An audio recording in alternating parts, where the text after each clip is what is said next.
រងប្រេងវ៉ាន់ហ្វុងកាលពី6 ឆ្នាំមុនបានដឹកប្រេងកាតយ៉ាងច្រើនសន្ធឹកសន្ធាប់ជាច្រើនលើកចូលទៅកាន់រាជវាំងបូប្រាចាស់ហើយនៅក្នុងឆ្នាំនិងខែនោះដែរកន្នីសម្ងាត់នៃភូមិគ្រឹះអង្គម្ចាស់អានបានដកប្រាក់មួយចំនួនធំចេញថ្ងៃទី3បន្ទាប់ពីកើតហេតុអគ្គិភ័យមនុស្សចំណិត3នាក់ដែលដឹងរឿងនិងទទួលខុសត្រូវមើលឃ្លាំងនៅឯភូមិគ្រឹះរាជទីយាតចាស់ត្រូវបានបញ្ជូនទៅកាន់ភូមិគ្រឹះមួយនៅជាក្រុងខាងជើងយ៉ាងប្រញាប់បន្ទាប់មកក៏បាត់ខ្លួនរហូតដូចនេះអង្គម្ចាស់អានដឹងរឿងអគ្គិភ័យនោះតាំងពីដំបូងមកម្លេះយ៉ាងហោចណាស់គេដឹងថាប្រេងកាតទាំងនោះមកពីណាហើយនរណាជាអ្នកដឹកចូលទៅបើអាស៊ីកញ្ជ្រោងចាស់នោះដឹងថាអ្នកមិនទាន់ស្លាប់គេប្រកាសជាស្រាវជ្រាវតាមដានរហូតដល់សង្ស័យពីអត្តសញ្ញាណបច្ចុប្បន្នរបស់អ្នកមិនខានដូច្នេះពួកយើងត្រូវតែប្រញាប់ធ្វើសកម្មភាពមុនពេលពួកវាបើកការវាយប្រហារមុនដើម្បីមានប្រៀប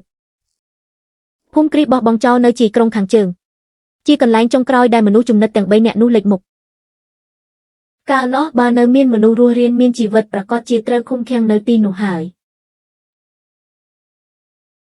អ្នកចង់ទៅជាមួយគ្នាខ្ញុំមិនទៅទេអ្នកនិយាយត្រូវហើយខ្ញុំគួរតែរៀនជឿជាក់លើអ្នកប៉ុន្តែព្រះអង្គក៏ត្រូវសន្យានឹងទូបង្គំដែរប្រសិនបើជួបគ្រោះថ្នាក់ដល់ជីវិតមែននោះមិនបាច់ខ្វល់ពីទូបង្គំទេត្រូវរស់រានមានជីវិតជាមុនសិនរស់នៅជាមួយគ្នា一起活。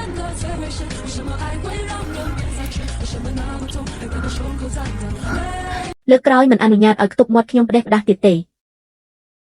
ឲ្យតែព្រះអង្គឈប់ថើបដៃទូបង្គំផ្ដេសផ្ដាស់ដូចនៅក្នុងបន្ទប់សម្ងាត់ទៀត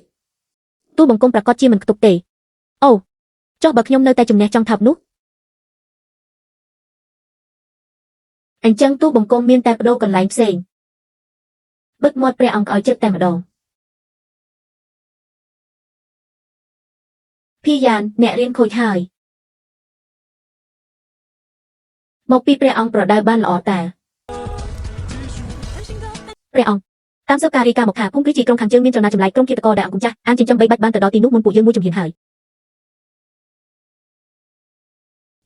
រៀបចំសេះភ្លាមទេចាំថ្ងៃក្រោយចាំទៅយកវិញក្នុងថ្ងៃពួកវាមកដល់មុនពួកយើងមួយជំហានវាបង្ហាញថានេះជាចំណុចខ្សោយដែលពួកវាចិត្តណាបញ្ចេញឲ្យឃើញពេលនេះនៅក្នុងភូមិគ្រឹះនោះប្រកាសជារៀបចំអន្ទាក់យ៉ាងរឹងមាំរួចជាស្រេចហើយរងចាំឲ្យពួកយើងចូលទៅក្នុងរន្ធបើអញ្ចឹងមែនបណ្ដោយឲ្យពួកវានៅសំងំក្នុងភូមិគ្រឹះដ៏ត្រជាក់និងស្ងាត់ជ្រុងរែងជំនួសយឺតចុះចាំដល់ពេលពួកវាសង្ស័យច្រើនឬញ៉ៃខ្លួនឯងសឹមពួកយើងទៅប្រមូលសំណាញ់ជាមួយគ្នា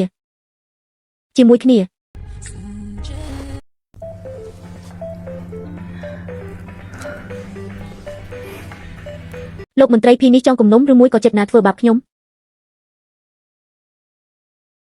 ព្រះអង្គថ្ងៃនេះចេញក្រៅក្រុងត្រូវសាកសួរឲ្យល្អិតល្អន់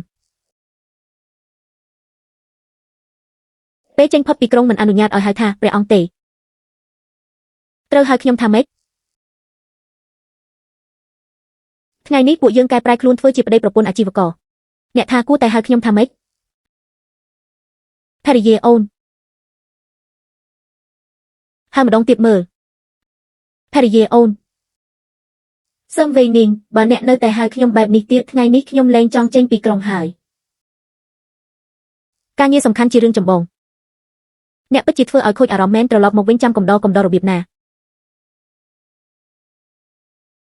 លោកភីពាក្យសម្ដីដែលពោលចេញមកត្រូវតែធ្វើឲ្យបានណា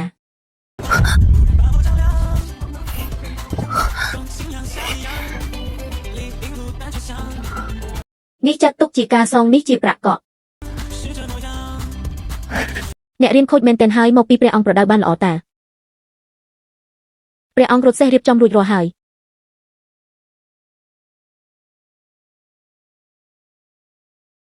ភីយ៉ានខ្ញុំនៅទីនេះថ្ងៃនេះមិនថាកើតអ្វីឡើងក៏អ្នកមិនត្រូវលែងដៃខ្ញុំដែរបាទចាស់